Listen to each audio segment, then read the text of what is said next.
prior to their even, at their first meeting, just prior to their wedding ceremony. They were told that you will give birth to an incarnation of Lord Krishna, and he will teach you the Sankhya Yoga. And so she is inquiring from her son, Kapila Muni, about the effects of the material energy. And she says, I am disgusted with my life. I'm always affected by these three modes of material nature. And how can I get free from them? Anybody ever feel similar? That I'm harassed by these different qualities of material nature. I feel my mind is disturbed, my body is disturbed.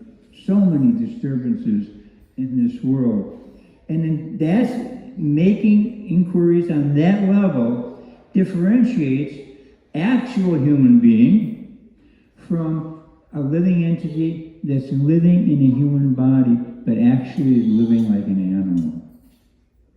What are the characteristics of an animal's life? Eating, sleeping, mating, and defending. An animal can do nothing beyond these four activities: eating, sleeping, mating, or fearing. Eating, sleeping, fearing, and defending, like that. And if we, in human body, do not try to elevate our consciousness beyond that by inquiring, why do I have to grow? Why do I have to die? Who wants to grow old? I don't see any arms up. I remember when I was young and healthy, and I heard this philosophy many times that, we need to become transcendental and be, aloof from old age. But I was healthy, I was young and dumb, as they say. And I thought, okay, well, this is, it applies to other people. It doesn't apply to me. But now that my body is, I'm, feeling the effects of old age. The process of recovery is just, it's gone completely, or it's greatly reduced. It takes longer to recover from what we did yesterday or what we did last week, or like this. So we're afflicted bodily, and because if we're thinking, I'm this body, then we're afflicted mentally, and we're afflicted intellectually, and we're also afflicted on the ego level. There's real ego, and there's false ego. Just like counterfeit money, because there's counterfeit money, it's proof that real money exists. It's proof. Otherwise, there's no reason to have counterfeit money. So in the same manner, in the same fashion, false ego is proof that there's a real ego. And the real ego is explained in the pages of Bhagavatam, specifically by Lord Chaitanya, that I am eternally the servant of the servant of the servant of the gopis, which are the servants of the intimate servants of Lord Krishna. We're not even directly servants of the Lord Krishna. We're servants of the servants of the servants of the servants. But our real identity is that I am a servant of God. Now, who wants to be a servant? Oh, many hands went up. Thank you very much. And those of you who don't want to be a servant, I can understand that. But actually, we all are. Every one of us. Regardless of our species, regardless of our occupation, regardless of our position in society, regardless of our academic elevation or lack thereof. The CEO of a company, is he a servant? Is she a servant? They have to serve the customers, right? The king, the prime minister, the president, is he a servant? Is she a servant? Yes, because they have to serve the constituents.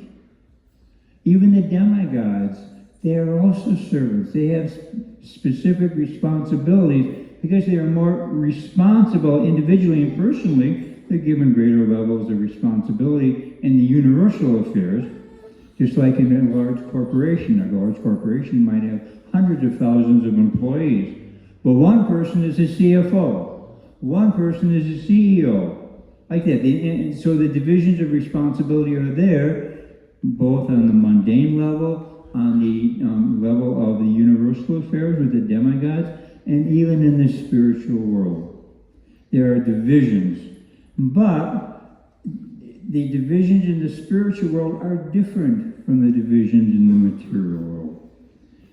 In the spiritual world, Krishna accepts everyone's service in the material world, so there's cooperation in the spiritual world. I want you down. I want to defeat you so that other devotees, the other servants of the Lord, serving even more nicely. The spiritual world believes that everyone else is serving Krishna better than me. So I'm going to take inspiration from your service. I'm going to take inspiration from you and from you. Because you're serving Krishna so much more nicely than I can. So I want to find out from you how I can also serve as nicely as you are serving. It's like that. As opposed to the material world where we're trying to claw each other down. We see this, we experience it in the business world, corporate politics, and like this, where everyone is trying to pull the others down. We see it on a societal, national level. We see it between countries that they're trying to defeat and pull down the others and promote myself, my country, as superior by any means possible, even by murder, even by killing like that. That is one of the effects of the material quality of ignorance, passion and ignorance. Kill, destroy, like that. And at the same time, people are wanting peace. They don't know what peace is. They don't know how to achieve real peace. Krishna explains in Bhagavad Gita, the last verse in the 5th chapter, Bhuktaram yagatapasam sarvabhava maheshwaram suridam sarvabhutanam gatramam shantam richati. That we have to understand that Krishna is the supreme proprietor. He is the benefactor of all our tapasya and austerities, and he is the eternal friend of every living entity, regardless of species. Regardless of how many sins, how many crimes we've committed in our billions of lifetimes in the material world, he doesn't care. Just like a loving parent, the mother and the father, they always love the child, regardless of the child's ability, desire to follow the law, like that. But the purpose of Bhakti Yoga is to learn to purify ourselves according to a transcendental scientific formula so that we can purify our consciousness and reawaken our dormant love of God, realize our godly nature, and live according to that real eternal spiritual nature, as opposed to this temporary, disease-ridden, infected material identity, the identity of the body. It only pulls us down, whereas our transcendental spiritual nature is very uplifting. One analogy I give to help understand the differentiation between the mundane qualities and the spiritual is that of an inheritance. I'm sure everybody knows what an inheritance is, and I would assume that many of you had actually received inheritances. Sometimes it's not unusual that it's the parent or the grandparent will leave an inheritance for the child, grandchild, like that. And it's also quite common that there will be restrictions upon the inheritance. It might be age-related. You're not entitled to get this until you're 21, 25, whatever. It might be a marital restriction. It might be educational, like that. There are some restrictions on your ability to actually receive the inheritance. Now, whatever the inheritance is, whether it's real estate, financial, whatever, it's set aside, legally set aside for you. Nobody else has access to it, including you, until you satisfy the restrictions which are attached to the will. So in the same way, we have spiritual transcendental qualities, of which Krishna-Das Kaviraj, I believe it's in the high 20s, 27, 28, 29, something like that. And he spells them out in Chaitanya Charitamrita. And when we purify ourselves by following the process of bhakti yoga, then these transcendental attributes, characteristics, they manifest because they're already there in our heart. But because we are infected with a disease, a material disease, thinking, I'm this body, I'm a man, an American man, white guy. I don't have access to those spiritual transcendental qualities. But Lord Chaitanya, who is an incarnation of Krishna, has given a process, a scientific process, which his followers and disciples, the six Goswamis, we can see them back here on this altar. Those are very famous Gaudiya Vaishnava followers of Chaitanya Mahaprabhu. Rupa and Sanatana Goswamis, they were chief executives, they were prime ministers and chief financial ministers in Bengal some 500 years ago. All of them are highly materially advanced, very wealthy, highly intelligent, and they gave up all their prestige, all their wealth, and they took it to the lifestyle of a simple sannyasi to follow and support Sri Chaitanya Mahaprabhu in expanding this scientific process so that you and I today can understand what this process is. And Chaitanya Mahaprabhu has boiled the entire process down to one simple activity: chanting the Maha Mantra, the holy names of the Lord. Hare Krishna, Krishna Krishna, Hare Hare, Hare Rama, Rama Rama, Hare Hare. And in every yuga, in universal time, there's 4 ages. You can call them seasons. Just like there's spring, summer, fall, and winter. In universal time, there's Satya Yuga, Treta Yuga, Dvapara Yuga, and Kali Yuga. Spring, summer, fall, and winter.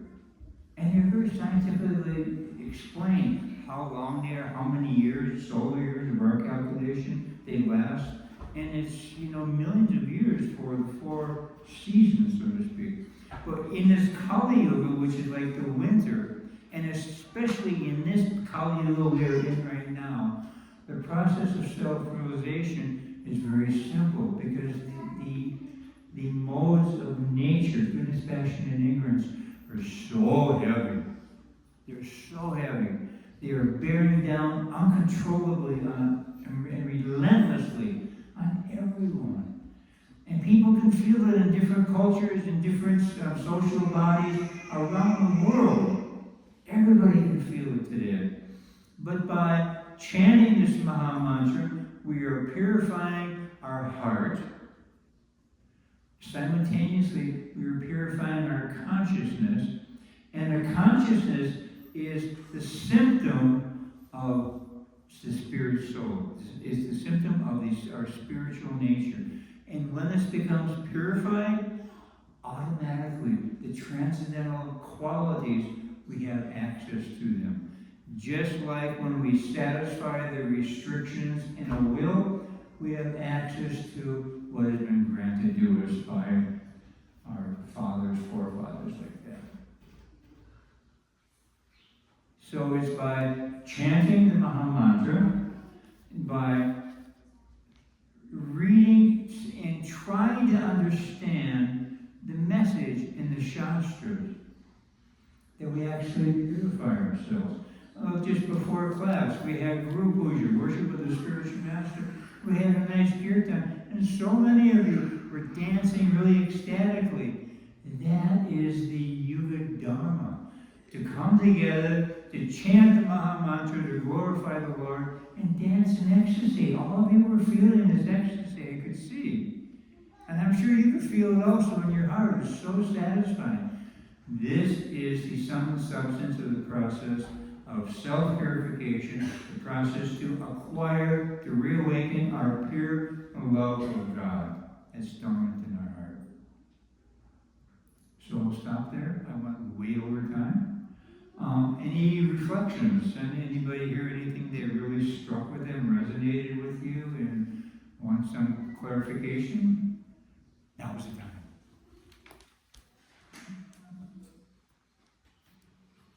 Ruben over group. Yeah, I have a few questions, but the first one is Kapilapuni is preaching or is established in the I can't understand. Sankhya Yoga. Yes. And at the same time, it's a Bhakti Yoga also. Yes. What's the difference between Sankhya and Bhakti Yoga? Srila Prabhupada defines Sankhya Yoga as an experiential philosophy. Experiential means that, okay, here's what the philosophy said, and we do it. And what is our experience? What did I learn from that? And we adjust our thinking, our life, according to what our realization is, from actually acting on that knowledge. And it's for the purpose of self-realization.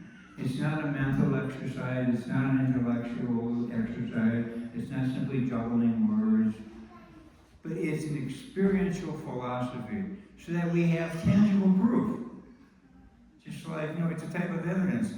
How many have ever had a good meal? Well, I'm sure everyone's had a good meal.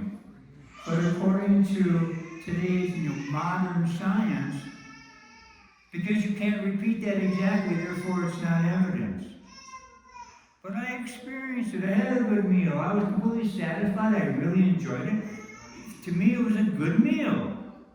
That's experiential philosophy. Nobody has to tell us. We don't need a certificate. Yeah, you had a good meal today. It's experiential. So that's one of the characteristics of Sankhya Yoga and how it's different from Bhakti Yoga. Bhakti Yoga, those pure devotees in the spiritual world and those pure devotees in the material world do not care to cultivate this transcendental knowledge. They're already fully situated on this transcendental platform. They are automatically living on that platform. And they don't care to understand, although they do understand, but they're not interested in it. It doesn't excite them. What devotees who are completely pure and on the transcendental platform, the only activity they want to serve and please Krishna. But as we see from the pages of Bhagavatam, the gopis, for example, they are the topmost level of God.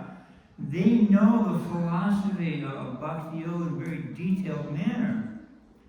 But you don't hear them preaching, you don't hear them discussing it. They're living it. It's like that. That makes sense to you? Well, what I understood that Sankhya Yoga is like counting.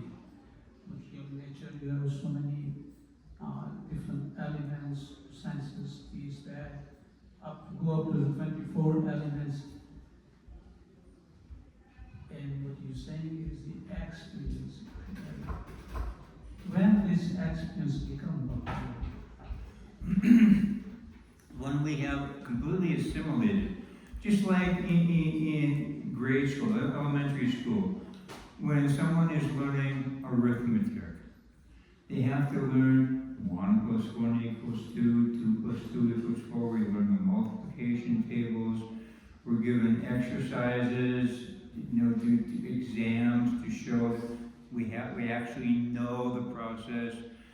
I remember that when I was in grade school, we couldn't just write down the answer, even if we knew it. We had to show the steps so the teacher understood, yeah, we know the process. So when we understand the process, we don't even have to think about it. That's when we've entered the platform of Bhakti. But before that, we are aspiring to get there. So there's a distinction. Just like in school, there's a distinction between those who are studying arithmetic and those who PhD, graduate levels, or advanced physics and mathematics, things I don't know anything about. They don't have to think about this stuff. It's just, they know the principles and they know when and how to apply them, like that. questions? Yes, this lady here.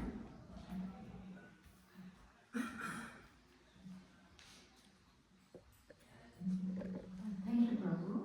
As you were speaking about the qualities of being tolerant, merciful, etc., I was thinking a little bit about when one should not tolerate.